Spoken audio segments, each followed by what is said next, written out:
এই আলোচনায় বসার সময় স্বচ্ছতা নিয়ে পরিষ্কার কিছু দাবি জানিয়েছিলাম। তা সংবাদ মাধ্যম, সাধারণ জনগণ সবাই দেখেছেন। আমরা বারংবার আলোচনায় বসার সময় যে স্বচ্ছতাকে মেনটেন করতে হবে তার উপর বারংবার জোর দিয়েছিলাম।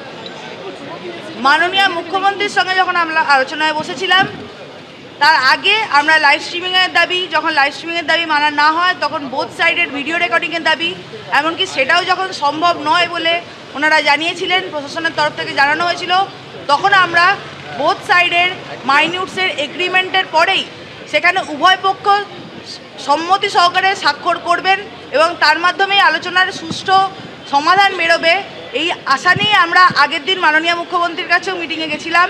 আমরা আলোচনায় বসেছিলাম।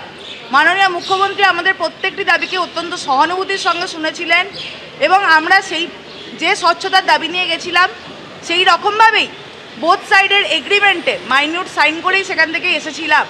কিন্তু আজকের আলোচনায় আমরা যখন বসি, প্রশাসনের তরফ থেকে চিফ সেক্রেটারি, হোম সেক্রেটারি সহ যারা ছিলেন তাদের সঙ্গে অত্যন্ত সদর্থকভাবে কথাবার্তা হলেও আমরা আমাদের তরফ থেকে চতুর্থ এবং পঞ্চম দাবি নিয়ে পরিষ্কার আমাদের সুস্পষ্ট দাবিগুলিকে জানালেও, তার ন্যায্যতাগুলোকে জানালেও, তার যথার্থতাকে পরিষ্কারভাবে রাখলেও তারা মৌখিকভাবে আমাদের সঙ্গে এগ্রিমেন্টে আসেন।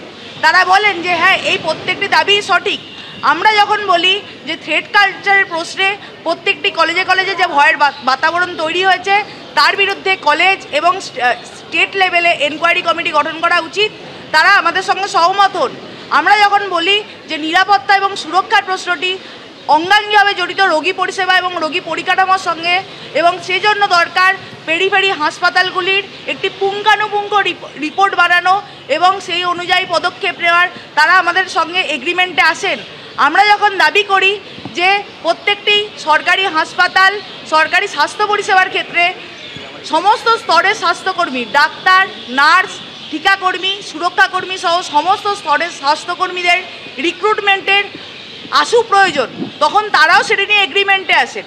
ভয়ের বাতাবরণ দূর করার জন্য যে জুনিয়র ডাক্তারদের আরডিএর ইলেকশন দরকারি, কেন স্টুডেন্ট ইউনিয়ন দরকারি এবং সেগুলি যে ইমিডিয়েট করার প্রক্রিয়া চালু করতে হবে, এই সমস্ত দাবি আমরা যখন রাখি তারা মৌখিকভাবে আমাদের সঙ্গে এগ্রিমেন্টে আসেন এবং আশ্বাস দেন তারা এই ডিরেক্টিভগুলি পাস করবেন। তারপরে আমরা অত্যন্ত 5.5 ঘন্টা ধরে আমরা অত্যন্ত সদর্থকভাবে এবং মনে করেছিলাম প্রশাসন অত্যন্ত সদিচ্ছার সঙ্গে, সহানুভূতির সঙ্গে আমাদের এই দাবিগুলি শুনছেন এবং এই দাবিগুলি মেনে নেওয়ার জন্য আশু যে প্রচেষ্টা তা করার চেষ্টা করবেন। কিন্তু মিটিংয়ের শেষে আমরা দেখতে পেলাম যখন আমাদের হাতে মাইনিউটস দেওয়া হলো, সেই মাইনিউটসে বেশিরভাগ কথাকেই বাদ দিয়ে দেওয়া হলো। এই জন্যই আমরা প্রথম দিন থেকে মাননীয় মুখ্যমন্ত্রীর সঙ্গে আলোচনায় বসতে চাইলেও আজকের আলোচনা নিয়ে আমরা অত্যন্ত হতাশাজনক। এই জন্যই প্রথম দিন থেকে আমরা স্বচ্ছতার দাবি জানিয়ে এসেছি। আমাদের স্বচ্ছতার দাবির যে ন্যায্যতা, যে যথার্থতা আমরা করে এসেছি, তা আজকের মিটিংয়ের যে ফলপ্রসূতা তা থেকে পরিষ্কার যে কেন আমরা স্বচ্ছতার দাবিটা বারংবার জানাতে এসেছি। আমরা যখন আগের দিন মাননীয় মুখ্যমন্ত্রীর সঙ্গে আলোচনায় বসেছিলাম, মাননীয় মুখ্যমন্ত্রী সহানুভূতির সঙ্গে আমাদের দাবিগুলো শুনেছিলেন এবং আমরা সত্যি ভেবেছিলাম প্রশাসনের তরফ থেকে, রাজ্য সরকারের তরফ থেকে আমাদের আন্দোলনের দাবিগুলির প্রশ্নে, অভয়া ন্যায় বিচারের প্রশ্নে, আপামর স্বাস্থ্য পরিকাঠামো, আপামর স্বাস্থ্য পরিষেবাকে সংস্কারের প্রশ্নে, ভয়ের বাতাবরণকে দূর করার প্রশ্নে একটি সদর্থক ভূমিকা আছেন। আমরা সত্যি মনে করেছিলাম তারা একটা সদিচ্ছা রাখতে চান এবং তারা সেই সদিচ্ছার বার্তাই আমাদেরকে দিচ্ছিলেন। কিন্তু আজকের আলোচনার পরে তার ফলাফল দেখে আমরা সত্যিই হতাশ এবং আমরা কিছুটা হলেও ভরসা হারিয়েছি। এবং আমরা সত্যিই হতাশ। আমরা চাইনি আলোচনার শেষে একটি লিখিত, যেখানে তিনি সম্পূর্ণ আলোচনাতেই তারা প্রত্যেকটি পয়েন্টে, তারা আমাদের প্রত্যেকটি দাবিতে মৌখিকভাবে আমাদের সঙ্গে সম্পূর্ণ সম্মতিতে ছিলেন, সেখানে তার লিখিত আশ্বাস একটি মিটিংয়ের মাইনিউটসে সেটা নোটবন্দি করতে কেন যে আপত্তি ছিল তা নিয়ে আমরা বারংবার প্রশ্ন করলেও কোনো সদুত্তর মেলেনি। স্পষ্টতই এই দিক থেকে, এই আচরণ থেকে, এই ভূমিকা থেকে আমরা হতাশ এবং তাদের সদিচ্ছা সম্পর্কে আমাদের প্রশ্ন উঠছে এবং তাদের প্রতি আমরা অল্প হলেও আমাদের অনাস্থার জন্ম দিচ্ছে।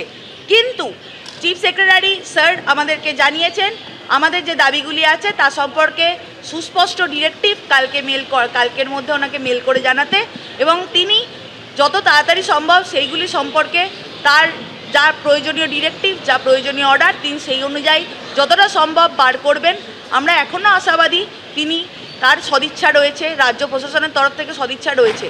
কিন্তু আজকের আলোচনার এই যে পরিণতি এবং সামান্য একটি লিখিত মাইনর্সে এই জিনিসগুলি ইনক্লুড করতে, আমাদের দাবিগুলি ইনক্লুড করতে তাদের যে অনীহা, তাদের যে অনিচ্ছা, তা আমাদের খানিক অনাস্থার জন্ম দিচ্ছে।